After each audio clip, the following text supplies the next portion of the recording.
The combined bomber offensive was an Anglo-American offensive of strategic bombing during World War II in Europe. The primary portion of the CBO was against Luftwaffe targets, which was the highest priority from June 1943 to 1 April 1944. The subsequent highest priority campaigns were against V-weapon installations and petroleum, oil, and lubrication plants. Additional CBO targets included rail yards and other transportation targets, particularly prior to the invasion of Normandy and, along with army equipment, in the final stages of the war in Europe. The British bombing campaign was chiefly waged by night by large numbers of heavy bombers until the latter stages of the war, when German fighter defences were so reduced that daylight bombing was possible without risking large losses. The U.S. effort was by day, massed formations of bombers with escorting fighters. Together they made up a round-the-clock bombing effort except where weather conditions prevented operations. The Point-Blank Directive initiated Operation Point-Blank. That was the code name for the primary portion of the Allied combined bomber offensive, intended to cripple or destroy the German aircraft fighter strength,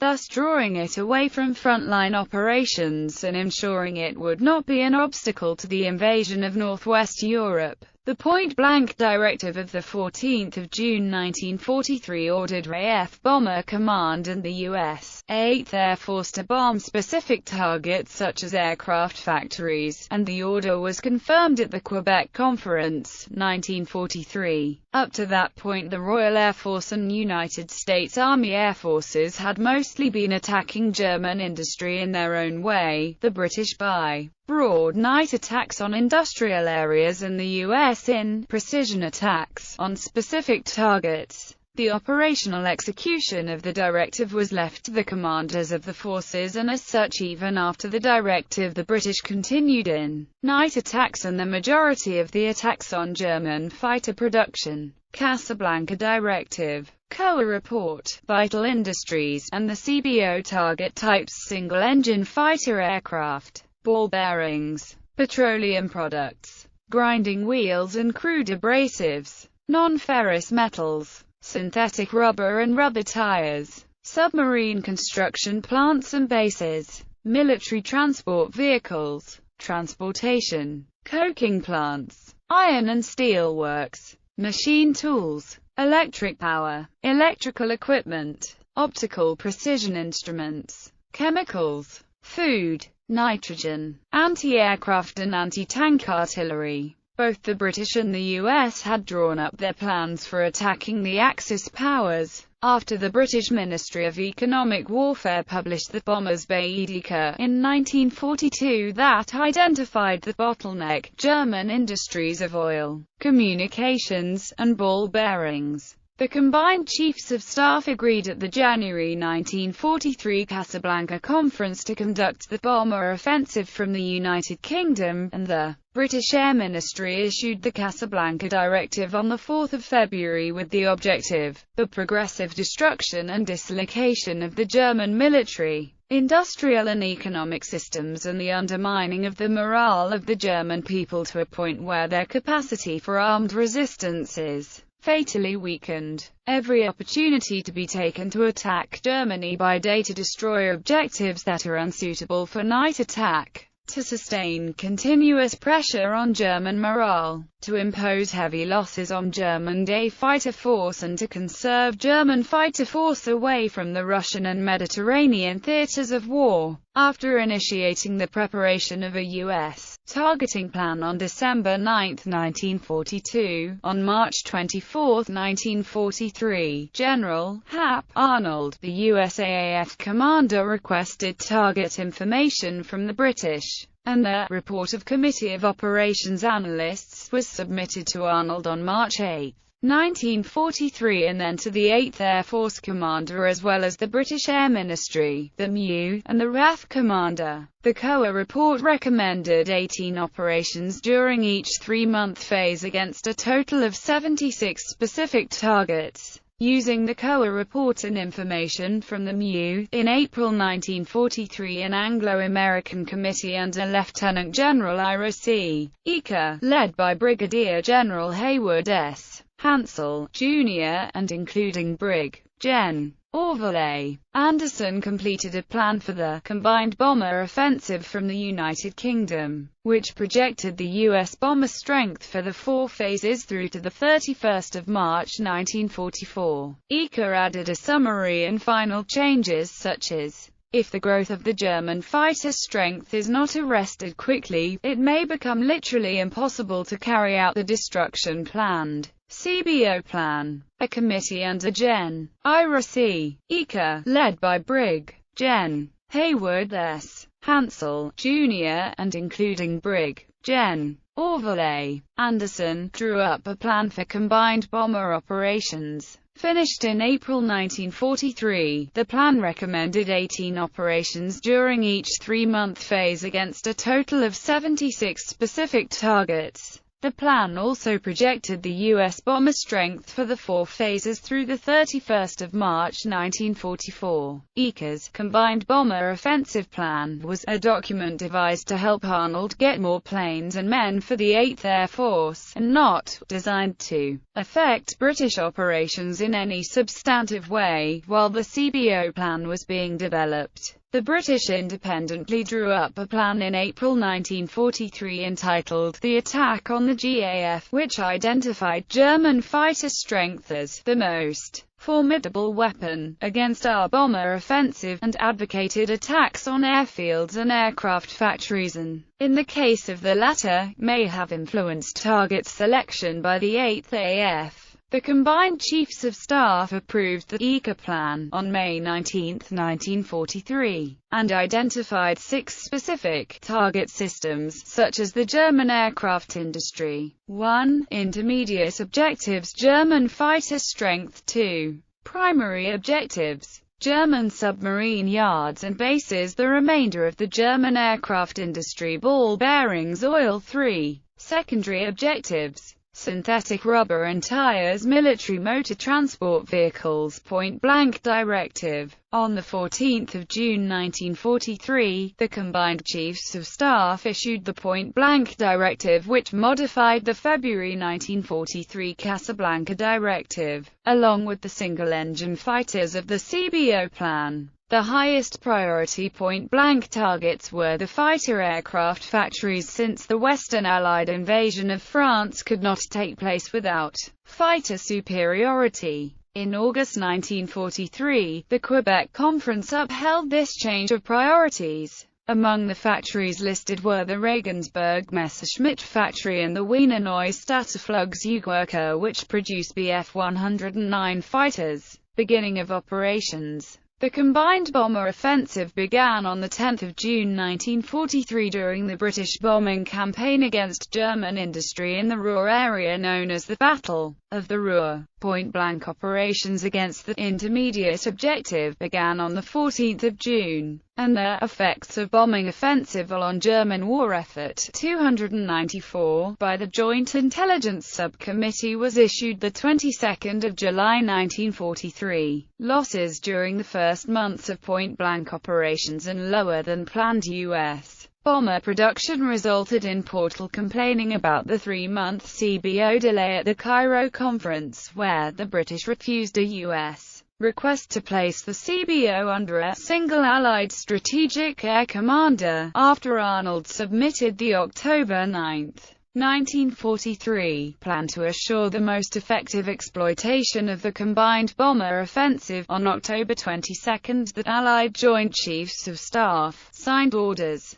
to raid the aircraft industries in the southern Germany and Austria regions. July 1943 was the first time that the USAAF would coordinate a raid on the same location as the RAF. They were to fly 2 daylight missions against industrial targets in Hamburg following the opening raid of the RAF campaign against Hamburg. However, fires started by the night's bombing obscured the targets, and the USAAF were not keen to follow RAF raids in the future. In October 1943, Air Chief Marshal Arthur Harris C&C of RAF Bomber Command, writing to his superior, urged the British government to be honest to the public regarding the purpose of the bombing campaign and openly announced that the aim of the combined bomber offensive should be unambiguously and publicly stated. That aim is the destruction of German cities, the killing of German workers, and the disruption of civilized life throughout Germany. It should be emphasized that the destruction of houses, public utilities, transport and lives, the creation of a refugee problem on an unprecedented scale, and the breakdown of morale both at home and at the battlefronts by fear of extended and intensified bombing, are accepted and intended aims of our bombing policy. They are not byproducts of attempts to hit factories. On February 13, 1944, the CCS issued a new plan for the bomber offensive, which no longer included German morale in the objective: progressive destruction and dislocation of the German military, industrial and economic systems, the disruption of vital elements of lines of communication, and the material reduction of German air combat strength by the successful prosecution of the combined bomber offensive from all convenient bases. Section 2. Concept: overall reduction of German air combat strength in its factories, on the ground and in the air, through mutually supporting attacks by both strategic air forces pursued with relentless determination against same target areas or systems so far as tactical conditions allow, in order to create the air situation most propitious for Overlord as immediate purpose of bomber offensive. Combined Chiefs of Staff, February 13, 1944. The subject of morale had been dropped and the number of cities with targets gave me a wide range of choice. The new instructions therefore made no difference to RAF Bomber Command operations. The February 13 plan was given the code name Argument, and after the weather became favorable on February 19, Argument operations were conducted during Big Week. Harris claimed the Argument plan was not a reasonable operation of war, and the air staff had to order Harris to bomb the point-blank targets at Schweinfurt. In practice, the USAAF bombers made large-scale daylight attacks on factories involved in the production of fighter aircraft. The Luftwaffe was forced into defending against these raids, and its fighters were drawn into battle with the bombers and their escorts. Point-blank operations. Following the heavy losses of Black Thursday, the USAAF discontinued strikes deep into Germany until an escort was introduced that could follow the bombers to and from their targets.